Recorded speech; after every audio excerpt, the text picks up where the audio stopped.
Cancer তো হয়, কিন্তু চোখের ক্যান্সার আসলে আমরা খুব কমই শুনে থাকি, এবং সেটা শিশুদের চোখের ক্যান্সার। সেটা আসলে কেন হয়ে থাকে? চোখের ক্যান্সার এটা খুব পরিচিত একটা বিষয় না, কিন্তু আমরা জানি যে চোখের ক্যান্সার আছে, এবং কি শিশুদের বেলায় আলাদা ক্যান্সার আছে। তো চোখের ক্যান্সারের মধ্যে যেটা হয়, চক্ষু গোলকের ভিতরে ক্যান্সার এক ধরনের, আবার চোখের গোলকের বাইরে যেরকম অরবিটে ওখানে ক্যান্সার হয়। তো সবগুলোই তো আমরা চোখের ভিতরেই নেই। তো চক্ষু কুঠরে যেটা, সেটা হলো র্যাবডোমায়োসার্কোমা, মেলানোমা, এগুলো অনেক কমন, মেনিনজিওমা।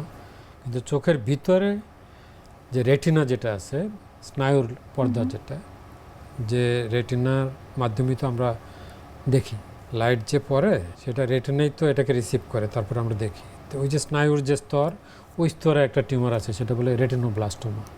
এটা একদম শিশুদের বেলায় বেশি হয়। বেশি মানে কি, সব শিশুদের টিউমার এটা আমরা বলতে পারি। তো চোখে যত টিউমার আছে তার মধ্যে শিশুদের ক্ষেত্রে এটা হলো সবচেয়ে কমন। যদিও আপনি যদি আমরা স্ট্যাটিস্টিক্স করেন তাহলে তো লাখে একটার কম, 1 লাখ পপুলেশনে তো একটা বা 0.89 0.9 এরকম হবে। কিন্তু এটা প্রাদুর্ভাব আছে।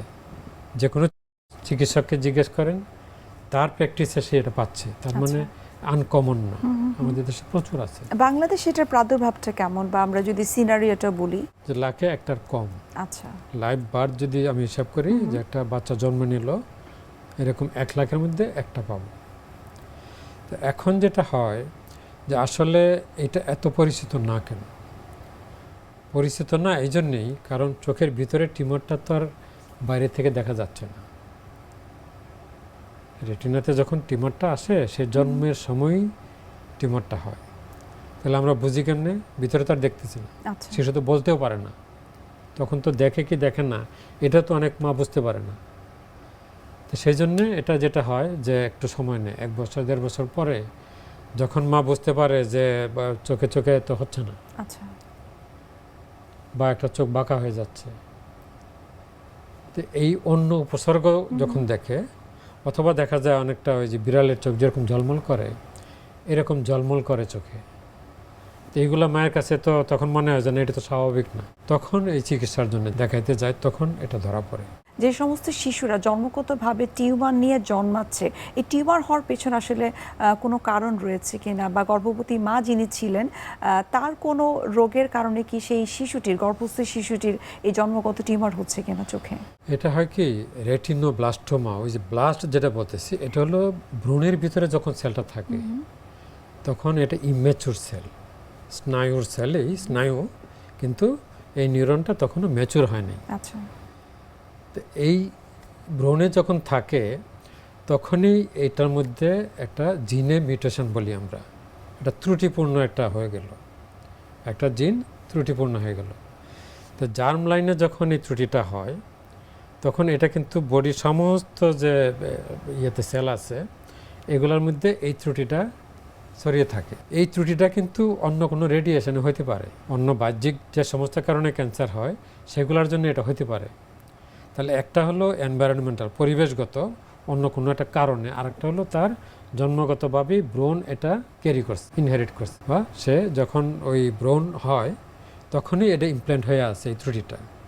তাহলে এই ত্রুটিটা সে পারিবারিকভাবে বা জন্মগতভাবে সে এটা ক্যারি করলো। তার দুইভাবে এই ক্যান্সারটা আসতেছে। যেটা জার্ম লাইনে আসতেছে, ব্রণ থেকে যেটা আসতেছে, এটা কিন্তু ওই জেনারেশন টু জেনারেশন চলতে থাকে, কিন্তু ক্যান্সার হবে অথবা না হইতে পারে। কারণ যে একটা বলছি যে জার্ম মিউটেশনে ডাবল কপি থাকে, পেয়ারে পেয়ারে থাকে, তো সমস্ত জিনেই কিন্তু এক পেয়ার, একটাতে ত্রুটি আছে আরেকটা হেলদি আছে, তাহলে কিন্তু এক্সপ্রেশন হবে না, এটা মানে প্রকাশ করবে না। কিন্তু যদি ওই অন্য কোনো কারণে ওই সেকেন্ডটাও যদি মিউটেশন হয়ে যায়, তাহলে 2টি মিউটেশন হয়ে গেল, তখন কিন্তু সে টিউমার দিবে। তো এখন যদি এই বাচ্চার একটা টিউমার হয়, তার মানে কি 2টা এফেক্টেড হয়েছে, তাহলে তার টিউমার হলো। এখন তার বাচ্চার মধ্যে এই জিনিসটা আছে, কিন্তু 2টা না, একটাতে আছে, সে এটা কেরিয়ার হিসেবে থাকলো, সে বড় হলো, বিয়ে শাদী করলো, তার বাচ্চার যখন হলো, ওই যে একটা ত্রুটি যে এটা কিন্তু যাচ্ছে, ওই তার বাচ্চার বেলায় যদি আর একটা জিন মিউটেশন হয়, তাহলে এই লাইনে যদি যায়, তাহলে আপনাকে বুঝতে হবে যে এটা বাইল্যাটারাল হয়, দুই চোখেই সাধারণত হয়।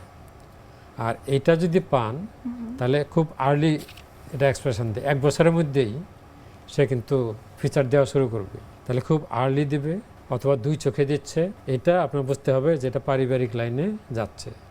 তাহলে পারিবারিক লাইনে আরও যারা আত্মীয় স্বজন আছে, তার চাচাতো ভাই ফুফাতো ভাই যাই হোক, তার ব্লাড রিলেশনে যারা আছে তাদের মধ্যে এটা থাকার সম্ভাবনা আছে।